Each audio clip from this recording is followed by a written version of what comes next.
नमस्कार, बहुत स्वागत है आपका हमारे इस खास कार्यक्रम में। और दुनिया के 4 देशों ने विश्व शांति, प्रगति और विकास की राह को बनाए रखने, नीति और कानून आधारित व्यवस्था को प्रश्रय देने और शांतिपूर्ण सह अस्तित्व को बनाए रखने के लिए मंथन किया है।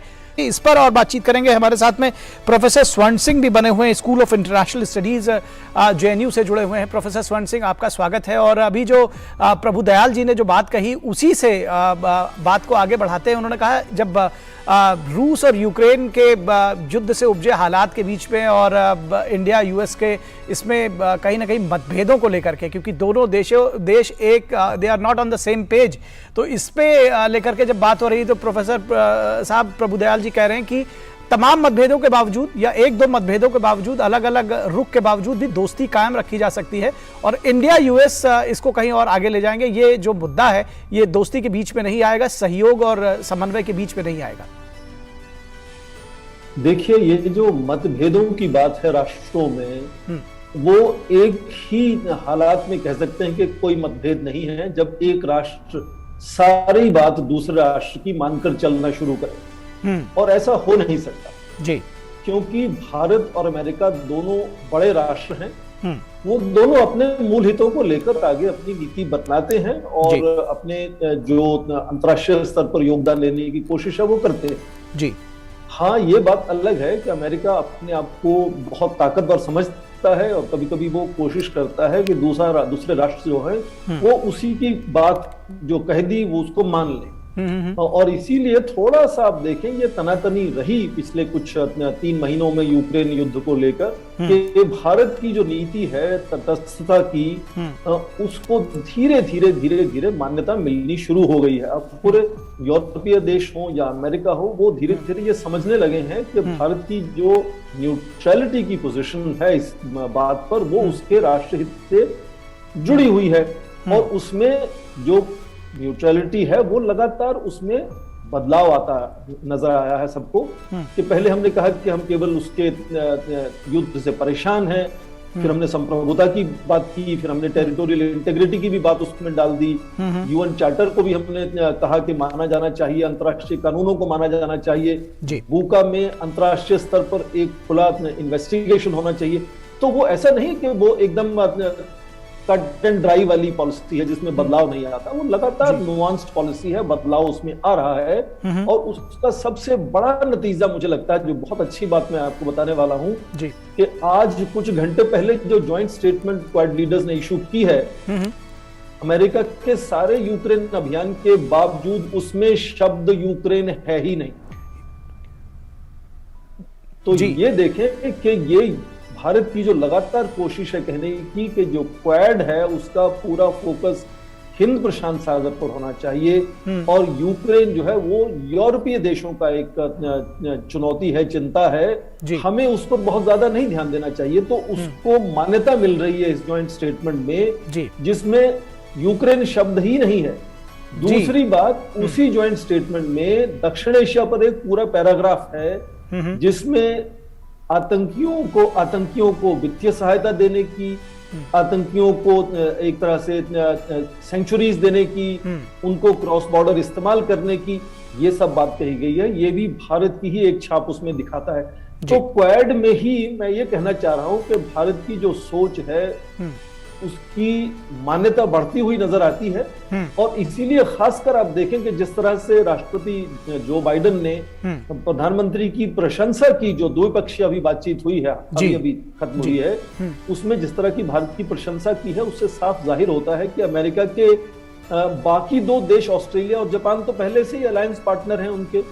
तो उनके लिए सबसे बड़ी चुनौती आज ये है कि भारत के साथ अपना तालमेल किस तरह से बनाए रखें और उसको कैसे आगे बढ़ाएं, क्योंकि भारत की मुझे लगता है आज अमेरिका को काफी हद तक जरूरत है अपने अंतर्राष्ट्रीय स्तर पर अपने नेतृत्व को बनाए रखने के लिए।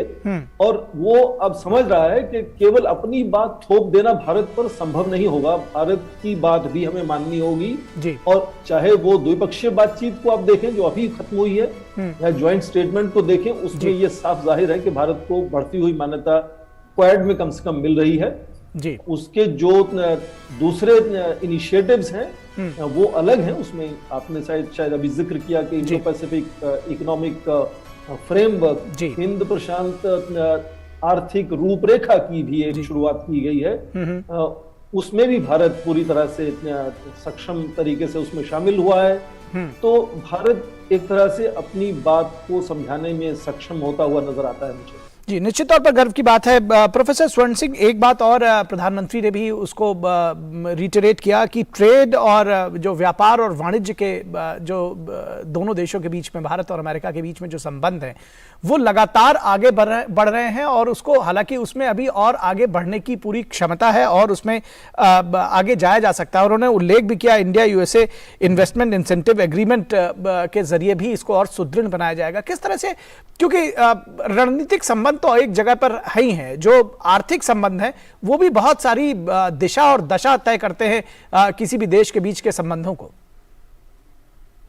हाँ, मुझे लगता है कि जैसे प्रधानमंत्री ने खुद कहा कि व्यापार निवेश के जो आपसी संबंध हैं भारत और अमेरिका के, वो अपने पोटेंशियल से उन्होंने कहा बहुत कम है जी।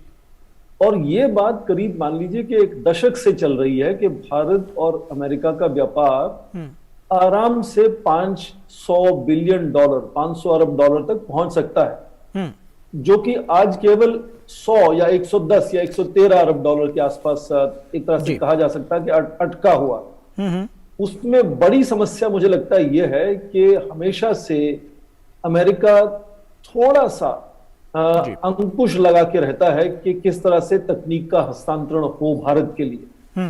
अब जब भारत ने, जिनको हम फाउंडेशनल एग्रीमेंट्स कहते हैं, 3 फाउंडेशनल एग्रीमेंट्स साइन हो चुकी हैं भारत और अमेरिका में, जो अमेरिका केवल अपने एलाइज पार्टनर्स को जिस तरह की तकनीक का हस्तांतरण करता है वो अब भारत को कर सकता है जी।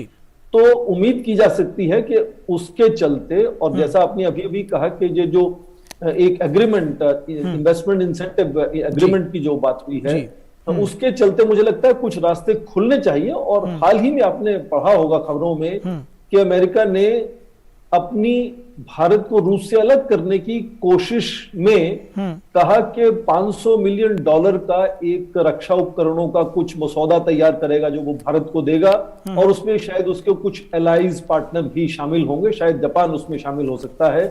तो ये मुझे लगता है कि वो जो अंकुश है या शंका है भारत को हस्तांतरण करने की तकनीक पर, उसका शायद भविष्य में प्रधानमंत्री के मेक इन इंडिया का जो अभियान है उससे जोड़ने से शायद ये जो कहा गया कि पोटेंशियल से बहुत कम हमारा व्यापार और निवेश है उसको खोला जा सकता है। हम हमेशा बात करते हैं कि दोनों सबसे बड़े और पुराने लोकतंत्र हैं, दोनों रूल ऑफ लॉ फॉलो करते हैं। ये जितने भी अभी, जैसे हाल ही में हमने कहा कि हिंद प्रशांत आर्थिक रूपरेखा का उन्होंने अभी अभी उद्घाटन किया है, उससे पहले ब्लू डॉट नेटवर्क बना था, और या यूरोपियन यूनियन ग्लोबल गेटवे की बात करते हैं, या फिर G7 ने बिल्ड बेटर वर्ल्ड की बात की थी। इसमें यह तय नहीं किया जाता कि कितना निवेश या कितना व्यापार होगा, उसमें बेस्ट प्रैक्टिसेस, कैसे व्यापार किया जाए, कैसे निवेश किया जाएगा, उसके मापदंड क्या होंगे, उसका एक खुला प्रावधान यहां बनाया गया है, जिसमें माना जा रहा है कि अलग अलग टेम्पलेट या मॉड्यूल तैयार किए जाएंगे कि मान लीजिए कि उसमें फेयर एंड रेसिलिएंट ट्रेड को कैसे देखा जाएगा, उसमें क्या बेस्ट प्रैक्टिसेस होंगी, कैसे ट्रांसपेरेंसी मेंटेन की जाएगी, रेसिलिएंट सप्लाई चेन्स की बात है, इंफ्रास्ट्रक्चर कनेक्टिविटी की बात है, टैक्सेस एंड एंटी करप्शन की बात है। तो ऐसे मॉड्यूल्स बनाए जाएंगे जिनमें ये जो 12 देश शामिल हुए हैं वो सब अलग अलग मॉड्यूल्स में, जब जरूरी नहीं सभी उसमें शामिल हो, किसी में 3, किसी में 6, किसी में 9 शामिल हो सकते हैं, वो जुड़कर कैसे फैसिलिटेट करना है या कैसे स्टैंडर्डाइज करना है, मापदंडों को बनाकर उनको फॉलो करना है, उसकी बातचीत है, ढांचा बनाने की बातचीत है। वो बिल्कुल अलग है। जो रीजनल कॉम्प्रिहेंसिव इकोनॉमिक पार्टनरशिप वो संधि है, वो अलग है, उसमें चीन आगे है। और अब जो ट्रांस पैसिफिक पार्टनरशिप जिससे डोनाल्ड ट्रंप ने अमेरिका को निकाल लिया था, आज उसको हम Comprehensive and Progressive Trans Pacific Partnership कहते हैं। और आज चीन ने अपना प्रार्थना पत्र वहां भेजा हुआ है कि हमें भी उसमें मान्यता, उसमें मेंबरशिप मिलनी चाहिए। और यदि चाइना उसमें घुस जाता है तो शायद RCEP जो आसियान का इनिशिएटिव था वो अब चीन का बनकर रह गया, तो CPTPP भी वो शायद वैसा ही होने की चिंता है। शायद उसके दबाव में आकर ये ICEF जो जारी किया गया है वो किया गया है, उससे कुछ नए आयाम बनेंगे, पर कब और कितने बनेंगे वो आने वाले समय में पता चलेगा। जी, निश्चित तौर पर आने वाले समय पर पता चलेगा और ICEF पर भी चर्चा कर सकते हैं। जी बिल्कुल। प्रोफेसर स्वर्ण सिंह, अगर अब हम इस कार्यक्रम के अंत में की तरफ बढ़ रहे हैं, अगर आपसे समझना चाहें, जो भारत और अमेरिका के रिश्ते हैं वो इंडो पैसिफिक क्षेत्र से में सहयोग को तो लेकर हैं ही, लेकिन उससे भी और आगे हैं। रणनीतिक जो संबंध हैं, जो व्यापारिक संबंध हैं, वो उससे एक कदम और आगे हैं। और ये जो क्वाड देशों की बैठक हुई है, इससे इतर भी ये इसको एक और नई ऊंचाइयों में ले जाएंगे जो द्विपक्षीय वार्ता होगी। किस तरह से देखते हैं इस पूरे रिश्तों को, किस तरह से इसमें जिसको कहते हैं रोड अहेड, और क्या हो सकता है? बहुत अच्छी बात आपने कही। यदि रोड अहेड की बात करें तो एक आंकड़ा जो अक्सर पूरे विश्व के जितने भी विशेषज्ञ हैं वो अक्सर उसको मानते हैं, वो ये कि इस सदी के मध्य तक 2050 तक 3 बड़ी अर्थव्यवस्था दुनिया में सामने आएंगी। चीन सबसे बड़ी अर्थव्यवस्था होगी, भारत दूसरी सबसे बड़ी अर्थव्यवस्था और अमेरिका तीसरी सबसे बड़ी अर्थव्यवस्था होगी। तो यदि भविष्य के रोड मैप के नजर से हम देखें कि ये सब इस तरह की जो बातचीत होती है शिखर सम्मेलनों में, तो जाहिर है कि भारत और चीन बहुत प्रभावशाली राष्ट्र बनकर उभरने वाले हैं आने वाले दशकों में।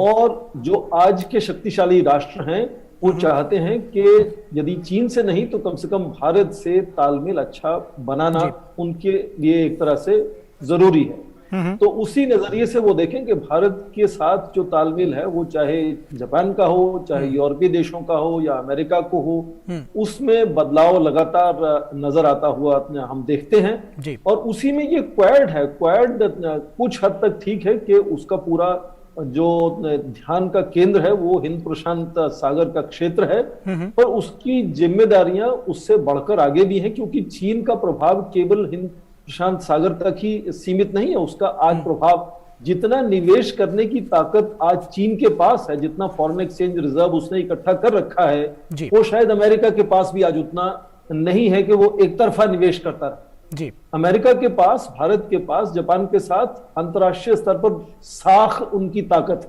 है, जो उनकी डिपेंडेबिलिटी है, उनकी जो मान्यता है वो उनकी ताकत है। इसीलिए जितने भी नए परियोजनाओं को वो कार्यान्वित करते हैं, चाहे वो ये हिंद प्रशांत आर्थिक रूपरेखा की बात हो, वो उसको उसमें शामिल करके आगे बढ़ना चाहते हैं, बेस्ट प्रैक्टिसेस को आगे बढ़ाना चाहते हैं, ट्रांसपेरेंसी को आगे बढ़ाना चाहते हैं। तो परोक्ष रूप से जाहिर है कि उसकी चोट सीधी चीन पर पड़ती है।